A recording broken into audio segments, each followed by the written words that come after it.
What's going on, guys? So if you have a trailer, you probably will really like what you're about to see. So I picked these up off of Amazon.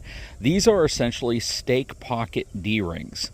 So you simply take the D-ring you have on your trailer, drop this in, use the included pin, put it through the appropriate hole down here, take your clip on the other end,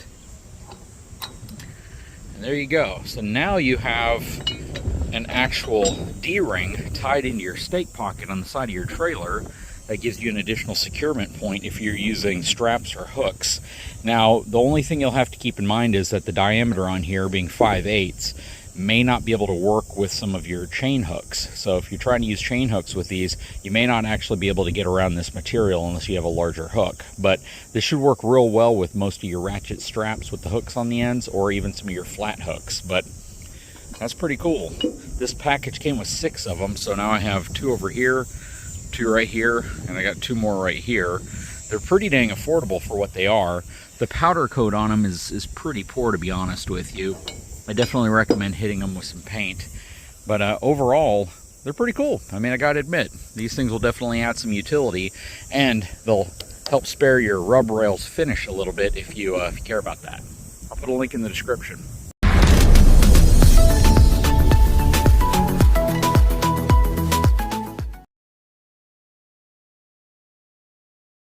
So in front of you is our new Texas Pride trailer. This thing is absolutely insane. It is a 30,000 pound GVWR built trailer, D-rated to 25,000 pounds, which means this is a seriously overbuilt trailer. That said, trailer theft is always something to be concerned about when you have a trailer. And on the front of the trailer, we have this absolutely awesome GENY Spartan suspension front coupler. Now this is a square tube coupler, which is a little different than some. Typically when you go up in capacity, you're gonna switch to a square tube over a round tube.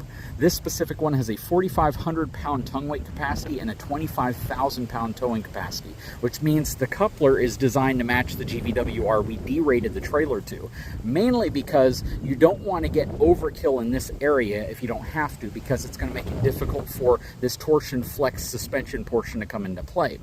That said, trailer theft is something you have to be concerned about. People oftentimes will target trailers like this because there's a good resale value to them. They're relatively easy to hitch up to, and quite frankly, they can make a quick buck off of these things, especially if they're going to be using them for illegal activities. In the front there is the hydraulic system for the hydraulic front landing gear. So as long as we lock that, it's virtually impossible for someone to back up to this and lower this down onto the back of their gooseball. That said, we're gonna layer in an extra piece of security on here for my good folks over at Fort Knox Locks. So in front of you is the new Fort Knox locks specifically designed for these GENY Spartan couplers. And this one fits really well, but you have to be sure that it's installed correctly. So in this video, we're gonna get this installed on the front of our GENY Spartan coupler, and we're gonna show you the correct steps. What's nice about this is it's constructed of incredibly thick steel. It has a really, really good yellow powder coat finish. They've mastered this process over the years. The welds are absolutely impeccable, and they've just done a great job with this overall design. If you're looking for a securement method that encompasses and surrounds the entire coupler section of your trailer. So a lot of folks are going to say, well, yeah, you could probably break into this with a grinder. You could probably break into this with a torch or a plasma cutter. And that is pretty dang true. You can probably do a lot of things with those tools. And defeating a lock is never impossible. It's just how committed someone might be to doing it and how much noise they want to make and the equipment they have with them. Is it just a theft of opportunity where they see that it's not locked up and they back up to it and haul it away? Or did they bring the entire gauntlet of equipment and tools with them to try to get through and defeat a locking system? So again, a lock is only as good as the determination, tools, and resources of a thief trying to actually defeat that lock. In most cases, something like this is going to deter about 99.99% of people who would normally be able to steal a trailer quickly and easily. Next to it is the new Fort Knox Locks stainless steel puck lock system. So this is really cool. And what's extra special about this is Fort Knox Locks actually really studied their puck lock systems, and they went out of their way to find ways to prevent the normal methods of opening their locks and defeating them through shimming them or through other methods, which is really, really cool. I know that's been a controversy out there lately. So the folks over at Fort Knox are very confident with their locking system, and they now have this stainless steel version, which which is super heavy and super robust. But let's go ahead and get this system mounted on the trailer so you can see what it looks like when it's installed and how it's designed to really deter potential would-be thieves. So they told me when they sent this out that the process of putting this on is kind of specific. So let's see what we have to do to get this put on here and how difficult it is.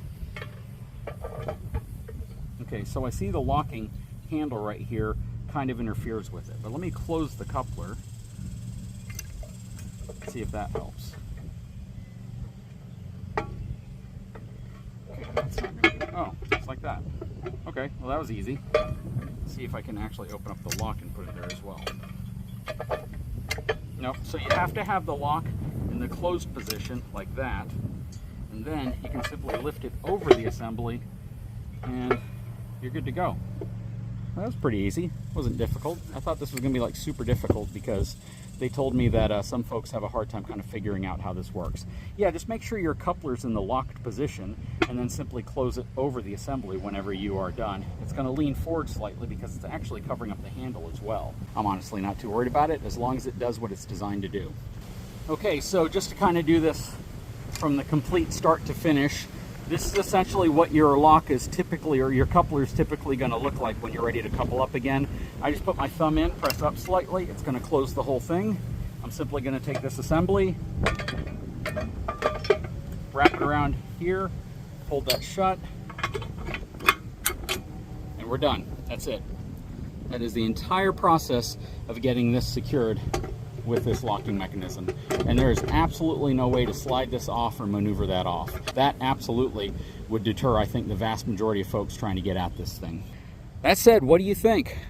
Definitely big shout out to the folks over Fort Knox Locks. They've been a supporter of the channel since almost the very beginning of my channel. That's how long or how far back this relationship goes.